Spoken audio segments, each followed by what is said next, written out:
YouTube, this is Danielle Hayden of the Hayden Group in Keller Williams, Ann Arbor, here to bring you yet another Word of the Week Wednesday, where we get to educate you on real estate terms that maybe you need to learn a little bit more about. Let's do this.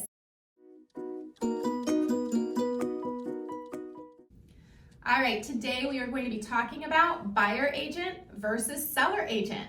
Let's do this. So in the real estate world, you can have two different types of agents for the most part, if we're talking about buying and selling real estate, okay? And so one is buyer agency and the other is a listing agent.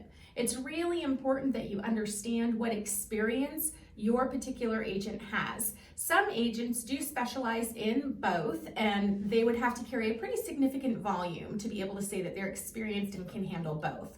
Most of the time, when you start to have a larger amount of volume and you're handling both sides, you're also going to come in contact with something called the real estate team. This is because when you get to a certain point, the buyer side takes a lot of time and energy, and so they need to bring on specialists to assist with that side so that they don't let the whole business and volume fall apart.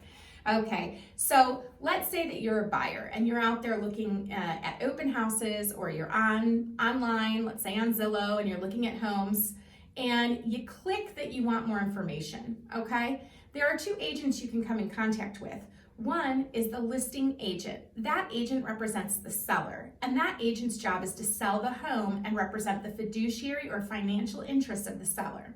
You can also get put into contact with a different agent than that. So let's say you get put in contact with a random agent that happens to partner with Zillow. They connect you. This is not the listing agent. This is a buyer's agent, okay? The buyer agent, it's their job to represent the buyer's financial interests. So I always recommend to buyers that you get your own agent. If you do come in contact with the listing agent, you're gonna have to be really clear about the terms of the relationship. Are they representing you as a buyer and doing dual agency, representing both parties in the same transaction? Or are they representing the seller the whole time and you're without representation? So this is something you really need to know. Now, let's talk about who pays for what.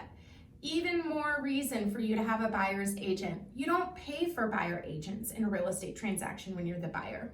So when a home gets listed, the sellers decide who they're going to pay commission to and how much commission.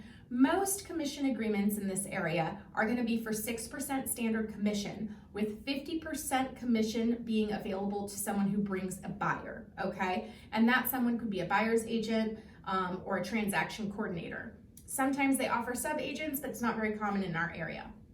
So long story short, you as a buyer are able to get that kind of representation and fiduciary protection for yourself in the real estate transaction, and it's completely free to you. All you need to do is interview the agent and make sure you've got someone that you trust, you can communicate with, and you know their operation and how they flow so that you feel most comfortable with them handling your best interest in the real estate transaction.